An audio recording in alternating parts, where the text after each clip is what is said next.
Il est temps que tu arrêtes d'attendre.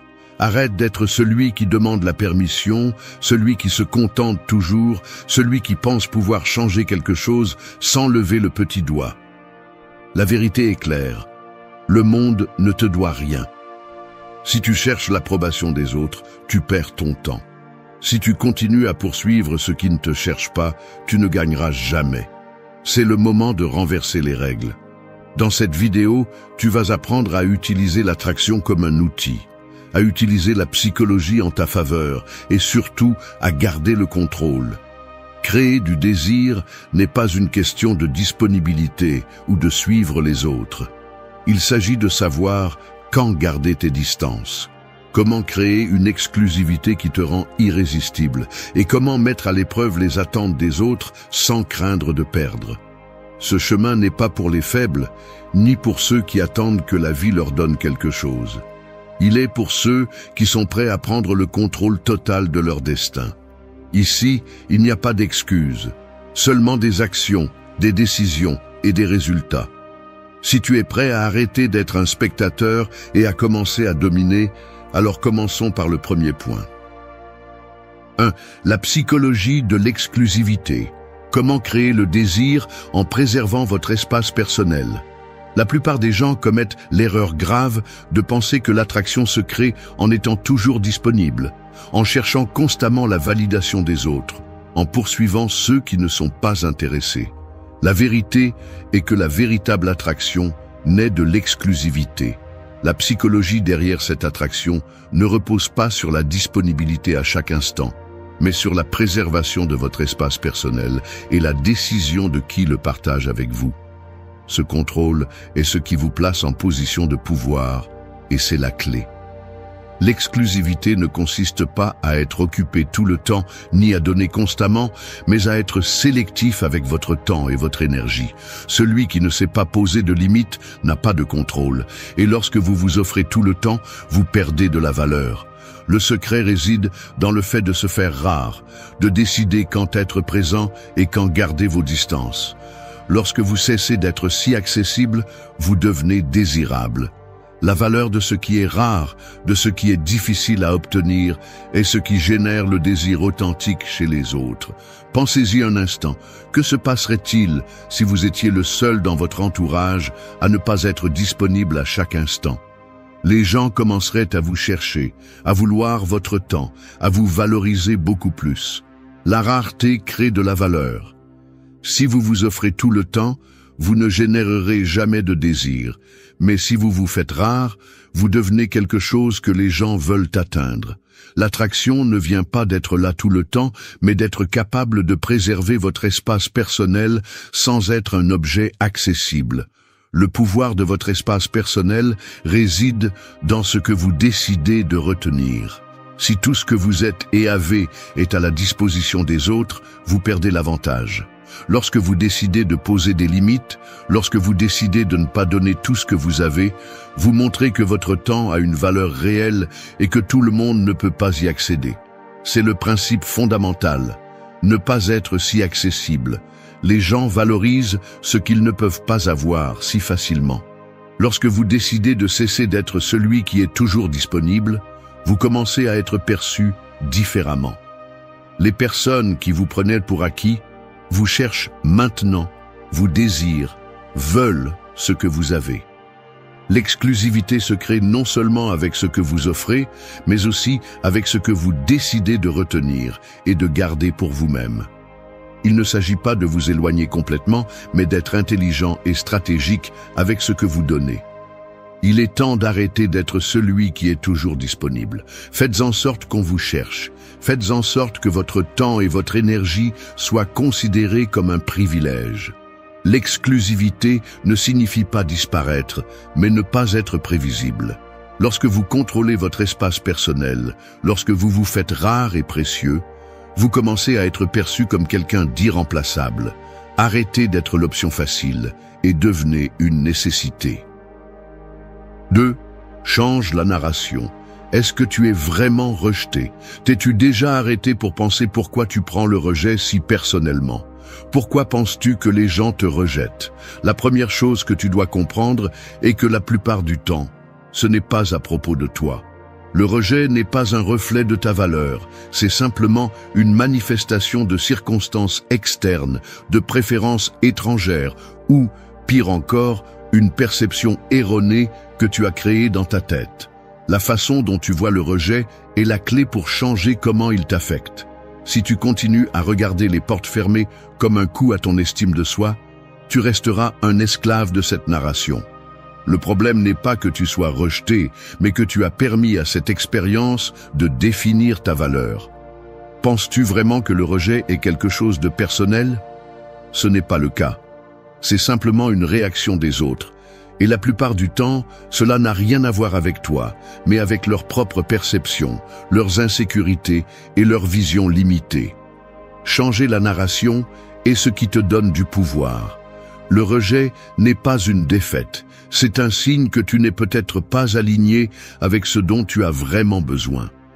Le problème est que les gens, au lieu d'apprendre de cette expérience, se lamentent, se plaignent et s'enfoncent davantage dans l'auto-apitoiement. Vas-tu vraiment continuer comme ça? Vas-tu rester coincé dans la fausse idée que le rejet te rend inférieur? Les gens qui te rejettent ne te disent pas que tu ne vaux rien. Ils te disent, à la place, que tu n'es pas ce qu'ils recherchent à ce moment-là. Et cela ne te définit pas. Tu n'es pas le rejet. Tu es plus que ça. Ce qui te définit, c'est ce que tu décides de faire avec cette expérience. La véritable force réside dans le fait de prendre le rejet et de lui donner une tournure. Es-tu rejeté? Parfait. C'est ton occasion de redéfinir ton approche, d'évaluer ce que tu veux vraiment et d'apprendre de la situation. Arrête d'interpréter le rejet comme quelque chose de négatif. Fais-en ton allié. Chaque non est un pas de plus vers la rencontre des personnes ou des situations qui sont vraiment alignées avec ce que tu recherches. Il est temps que tu rompes avec cette mentalité défaitiste. Le rejet ne te rend pas inférieur, il te rend plus fort. Chaque fois que tu es rejeté et que tu continues d'avancer, tu te rapproches de ce que tu veux vraiment. Arrête de penser au rejet comme à une défaite et commence à le voir comme un signe que tu es sur la bonne voie, celle qui te mènera à ce que tu mérites vraiment. 3. La clé de la distance stratégique.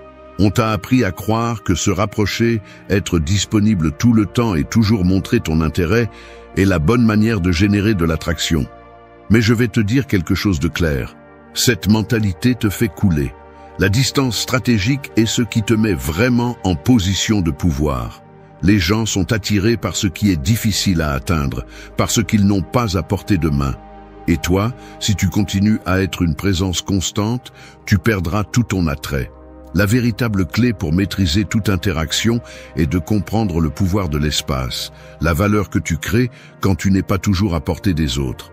Ton temps, ton attention et ta présence sont des ressources rares, et si tu ne les gères pas comme telles, tu les gaspilleras. Il ne s'agit pas d'être distant pour l'être, il s'agit d'utiliser la distance comme un outil stratégique pour faire en sorte que les autres te désirent, te valorisent et, le plus important, te respectent. La distance stratégique ne signifie pas que tu dois disparaître, ni que tu dois couper la communication complètement. Il s'agit de maintenir ton indépendance, d'être présent quand tu le décides, pas quand les autres l'attendent. Les gens ont tendance à surestimer ce qui est difficile à obtenir. Et si tu es toujours disponible, tu deviens quelque chose de commun, de prévisible, de facile à obtenir. Est-ce ce que tu veux? Être une option de plus? Tu ne l'es pas. Tu ne devrais pas l'être. Quand tu décides de ne pas être toujours là, quand tu décides que ton temps a de la valeur, c'est alors que tu commences vraiment à avoir un impact. La distance stratégique est une façon de montrer que tu n'es pas une nécessité, que tu ne dépends pas de la validation de personne, ni de la présence des autres. Tu deviens quelque chose qui doit être cherché, quelque chose qui doit être gagné. Il est important de comprendre que cette distance n'est pas une stratégie de jeu, mais une façon de protéger ton énergie et ton temps. Choisis quand être accessible, quand te montrer disponible et quand maintenir ton espace. La véritable attraction se crée quand tu te fais rare, quand tu deviens un défi. En le faisant, tu gardes le contrôle et, ce qui est plus important, Tu te positionnes comme quelqu'un qui décide quand et comment interagir. Si tu es toujours le premier à donner, le premier à appeler, le premier à offrir ton temps, ce que tu obtiens, c'est que l'autre personne ne te valorise pas vraiment. Il est temps que tu te mettes en premier et que tu utilises la distance stratégique pour renforcer ta position. Arrête d'être celui qui court après les autres. C'est le moment de faire en sorte qu'ils te cherchent. 4. Le pouvoir de l'indifférence émotionnelle. As-tu remarqué combien de fois les émotions des autres te contrôlent? Combien de fois laisses-tu le comportement des autres déterminer comment tu te sens? Si tu veux être imbattable, tu dois arrêter de dépendre des émotions des autres. Le véritable pouvoir réside dans l'indifférence émotionnelle, la capacité de ne pas laisser ce que les autres font ou disent t'affecter profondément. Ne confonds pas l'indifférence émotionnelle avec la froideur. Il ne s'agit pas de fermer ton cœur ou d'être insensible. Il s'agit de ne pas laisser les réactions externes influencer ta paix intérieure. Les gens ont tendance à perdre leur pouvoir émotionnel parce qu'ils se sentent attaqués, rejetés ou méprisés par les commentaires et les actions des autres. Pourquoi laisses-tu cela te contrôler? Le rejet des autres n'est pas ton échec. L'insulte d'un autre n'est pas une blessure à ton identité. Pourquoi leur céder ce contrôle? L'indifférence émotionnelle est un outil de pouvoir, et lorsque tu la maîtrises, tu deviens quelqu'un qui est au-dessus des petites provocations et des obstacles émotionnels. La clé est de comprendre que ce que les autres disent ou font est un reflet d'eux, pas de toi. Tu n'es pas l'opinion des autres, ni les jugements qu'ils émettent.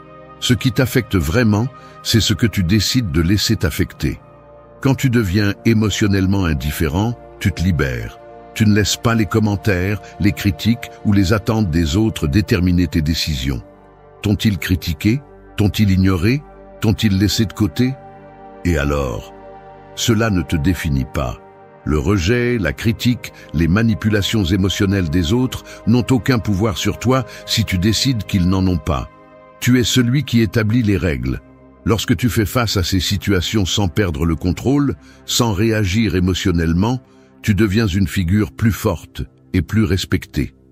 La véritable force réside dans le maintien de ton équilibre en toutes circonstances. Si quelqu'un t'insulte, si tu es rejeté ou critiqué, vas-tu perdre ton sang-froid? Vas-tu laisser cela déterminer ta valeur? Ne le fais pas. Réponds avec calme, réponds avec indifférence. Montre que rien de ce qu'on te dit ne peut t'altérer. Ce n'est pas être faible, c'est être intensément fort. C'est prendre le contrôle de ton bien-être et ne permettre à personne de te l'arracher. L'indifférence émotionnelle n'est pas un manque de soin, c'est une déclaration d'indépendance. Élimine tout ce qui ne te bénéficie pas. Arrête de permettre que ce que les autres font ou disent contrôle comment tu te sens. Le contrôle total réside dans ta capacité à ne pas te laisser entraîner par ce qui n'est pas important. 5. L'attraction pour la rareté. Les gens ne veulent pas ce qu'ils ont à portée de main. La réalité est que plus quelque chose est facile à obtenir, moins elle a de valeur. Et si vous cherchez à attirer, à être respecté et à avoir du pouvoir, vous devez comprendre cela une fois pour toutes. La rareté génère le désir. Si vous vous donnez tout le temps, si vous êtes accessible sans effort, si vous êtes toujours disponible, la seule chose que vous obtenez est d'être perçu comme quelque chose de commun. Est-ce ce que vous voulez? Être quelque chose de facile, quelque chose d'ordinaire? La rareté est ce qui élève votre valeur. Pensez aux choses que vous désirez vraiment. Sont-elles faciles à obtenir? Non. Les choses que vous désirez le plus sont celles qui se présentent comme limitées, qui nécessitent un effort pour les obtenir. Les gens ne cherchent pas ce qu'ils ont en abondance. Ils cherchent ce qui leur coûte, ce qui est rare, ce qui semble inatteignable. Vous devez devenir cela, un bien rare, désiré, un défi. Quand vous n'êtes pas à la portée de tous, quand vous ne vous donnez pas sans réserve, ce que vous faites est d'augmenter votre valeur aux yeux des autres. Il ne s'agit pas de vous cacher ou de disparaître complètement, il s'agit d'être conscient de votre présence. Faites que les autres vous cherchent. Faites qu'ils se rendent compte que votre temps et votre énergie sont limités, et cela les rend précieux. Les gens chercheront toujours ce qui est difficile à obtenir, ce qui est hors de leur portée.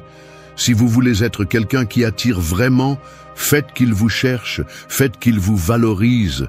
La rareté n'est pas seulement une stratégie, c'est une loi fondamentale de la psychologie humaine. Les gens désirent ce qu'ils ne peuvent pas avoir.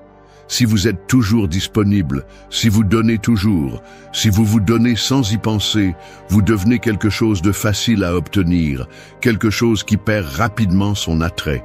Faites de votre présence quelque chose de spécial. Il ne s'agit pas de jouer à être distant simplement pour l'être. Il s'agit de mettre de la valeur dans votre temps, dans vos paroles, dans votre présence. L'attraction pour la rareté ne se limite pas seulement aux relations, c'est quelque chose qui fonctionne dans tous les aspects de la vie. Faites que votre succès, vos réalisations et votre valeur soient perçus comme quelque chose pour lequel il faut travailler pour atteindre. Ne donnez pas vos efforts. Ne faites pas de votre effort quelque chose de facile à obtenir. Rendez-le difficile, rendez-le précieux. Plus ils travailleront pour gagner votre attention, plus vous serez désiré. La rareté génère la curiosité, le désir et le respect. Il est temps que vous commenciez à pratiquer la rareté. Arrêtez d'être celui qui s'offre sans mesure, celui qui se donne sans réserve. Faites que les autres vous désirent parce qu'ils ont dû vous chercher, parce qu'ils ont dû vous gagner. 6. Défie leurs attentes. As-tu remarqué combien de fois tu suis le scénario que d'autres ont écrit pour toi? Combien de fois fais-tu ce qu'on attend de toi juste pour t'intégrer, pour plaire ou pour maintenir la paix? Si tu veux te démarquer, si tu veux attirer le respect et l'admiration, il est temps de défier les attentes des autres. Tu n'es pas un personnage dans l'histoire de quelqu'un d'autre. Tu es l'auteur de ton propre destin. Et si tu n'oses pas rompre avec les moules que d'autres ont mis pour toi, tu resteras une version diluée de ce que tu peux vraiment être. Défier les attentes ne signifie pas simplement briser les règles pour le plaisir de le faire. Cela signifie faire ce que les autres n'attendent pas, ce qu'ils ne peuvent pas anticiper, et le faire avec une confiance absolue. Les gens sont habitués à voir la même chose, ils suivent les mêmes modèles, attendent les mêmes réponses et répètent ce que d'autres ont fait avant.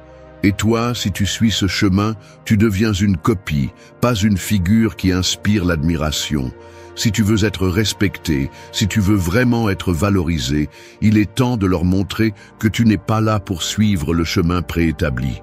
Brise les attentes, fais-les se demander, fais-les s'étonner, fais-les réfléchir. Comment a-t-il fait? C'est la clé de la véritable attraction. Créer de l'intrigue, créer de la confusion, parce que ce qui est prévisible ne génère jamais de désir. Les gens suivent ce qui est marqué, ce que la société dicte, ce qui est attendu. Mais ceux qui laissent vraiment une empreinte, ceux qui deviennent vraiment quelque chose de significatif, sont ceux qui osent faire le contraire. Fais l'inattendu. Ne te limite pas à ce que les autres considèrent comme normal. Si on te défie, ne suis pas les règles pour leur prouver que tu peux le faire. Fais-le pour te prouver à toi-même que tu peux exceller, que tu n'es pas ici pour être pareil, pour être un de plus dans la foule. Défier leurs attentes signifie ne pas céder à la pression d'être ce que les autres veulent que tu sois.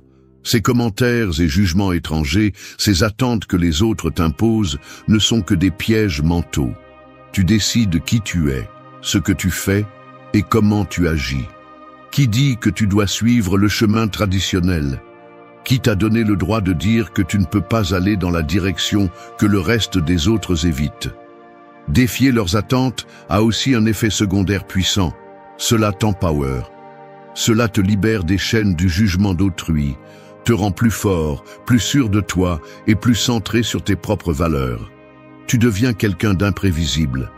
Tu cesses d'être ce livre facile à lire et tu te transformes en une histoire pleine de rebondissements inattendus, quelque chose que personne ne peut anticiper ni contrôler.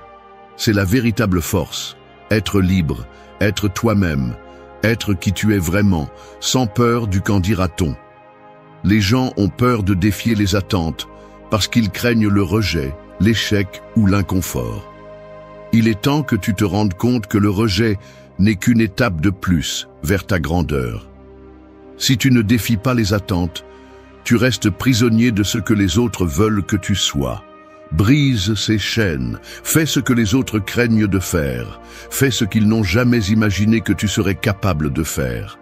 C'est le chemin qui mène au véritable respect, au véritable pouvoir et à la véritable attraction. 7. L'art de la non-nécessité. T'es-tu déjà arrêté pour penser à ce qui te rend vraiment attirant?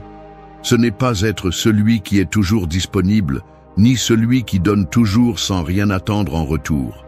La véritable attraction naît lorsque tu cesses d'avoir besoin des autres. La dépendance émotionnelle est ce qui te rend vulnérable, et si tu es vulnérable, tu perds le contrôle. Ce qui génère vraiment le respect, l'admiration et le désir, c'est lorsque les autres perçoivent que tu n'as pas besoin d'eux. T'es-tu rendu compte à quel point ta valeur augmente lorsque tu ne cherches rien de personne? Lorsque tu cesses de dépendre de la validation externe, des flatteries et des attentes des autres, c'est alors que tu commences vraiment à contrôler ta vie. Le besoin est un fardeau. Le besoin te fait céder, te fait compromettre ton bien-être pour plaire aux autres, et cela te rend faible. Si tu as besoin des autres pour te sentir bien, alors tu as déjà perdu. L'art de la non-nécessité ne signifie pas que tu dois vivre isolé ou que tu dois éviter les relations. Il s'agit de ne pas mettre ton bonheur, ton bien-être et ton estime de soi entre les mains des autres. Tu veux être respecté? Ne dépends pas d'eux pour te valider. Moins tu dépendras, plus tu seras respecté. Lorsque tu n'as besoin de rien des autres, ils sont attirés par toi parce qu'ils se rendent compte que ta valeur ne dépend pas de leur approbation. Imagine un instant comment les choses changeraient si tu cessais de chercher la validation des autres. Si tu cessais d'être celui qui est toujours disponible, celui qui donne toujours sans rien attendre en retour, tu deviendrais quelqu'un avec le pouvoir de décider. L'art de la non-nécessité est l'art de l'autonomie, d'être maître de tes propres émotions et de ton bien-être, de ne pas être emporté par les attentes des autres. Cette indépendance est ce qui attire vraiment. Ce qui fait vraiment que l'on te respecte et que l'on te désire, c'est lorsque les autres voient que tu ne te traînes pas pour leur attention, que tu ne vis pas en attendant leur approbation. Le besoin est le plus grand affaiblisseur de ton pouvoir personnel, car il te fait agir à partir d'une position de manque, de désespoir. En revanche, lorsque tu agis à partir de la position de la non-nécessité, tu agis avec confiance, avec détermination, avec le contrôle absolu de ce que tu es et de ce que tu offres.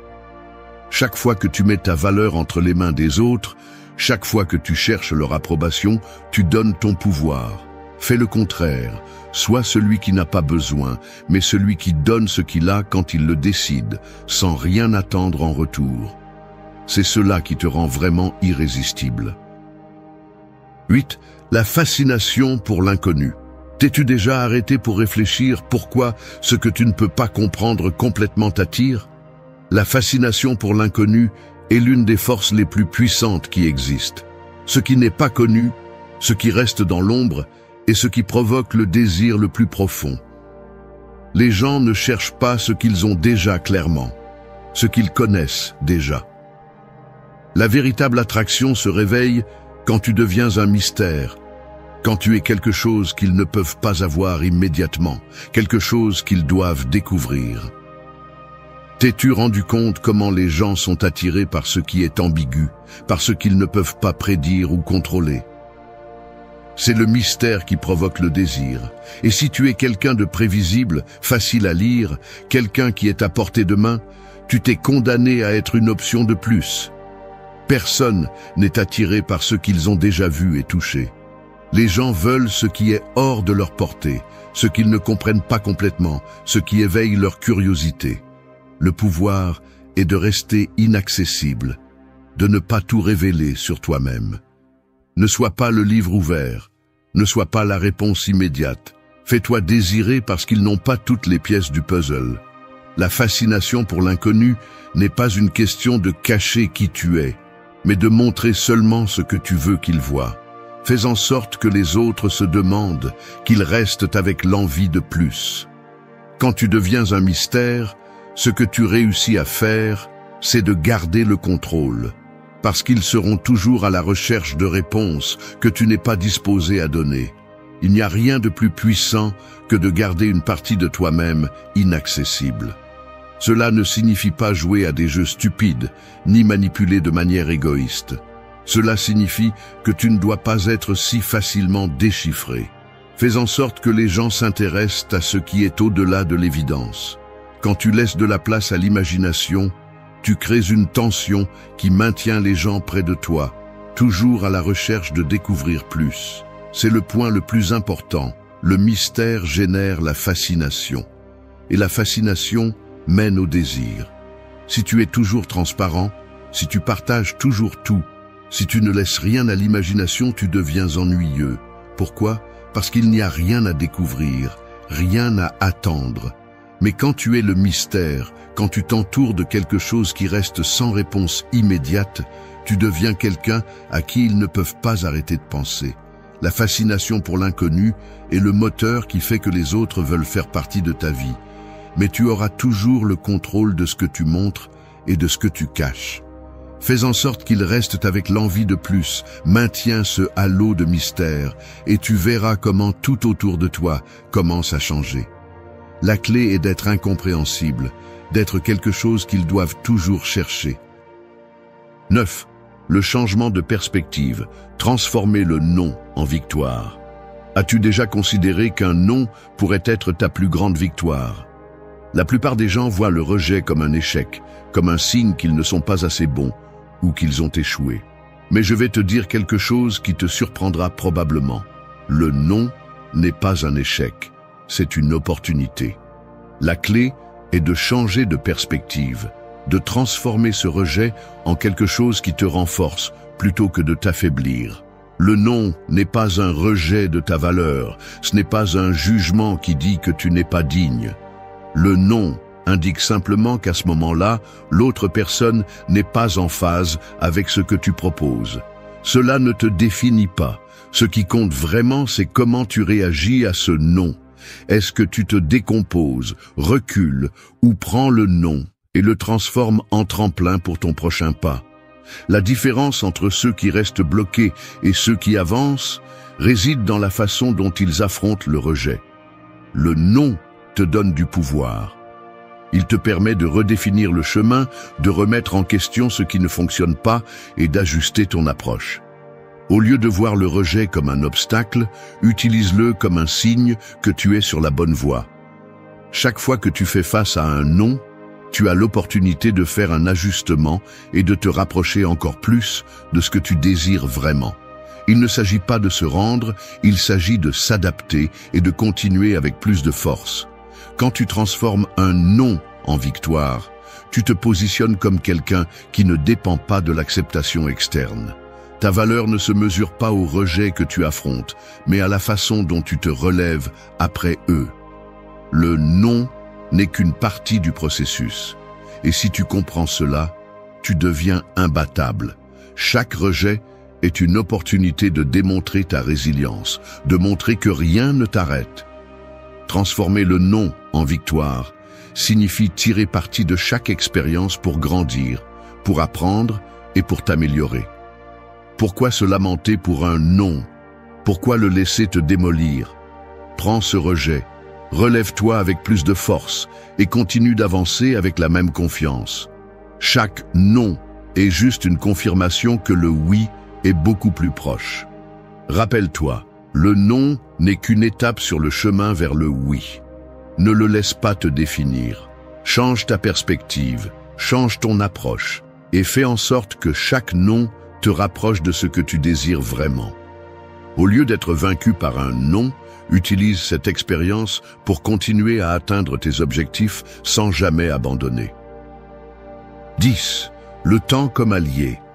Le temps est l'une de tes ressources les plus puissantes, mais la clé réside dans la façon dont tu l'utilises à ton avantage. Si tu n'es pas intelligent avec le temps, si tu le gaspilles à chercher l'approbation ou à être disponible sans discernement, alors le temps ne sera pas ton allié, il sera ton ennemi. La plupart des gens gaspillent leur temps et ne se rendent pas compte que le temps est ce qui crée le mystère, la distance et le désir.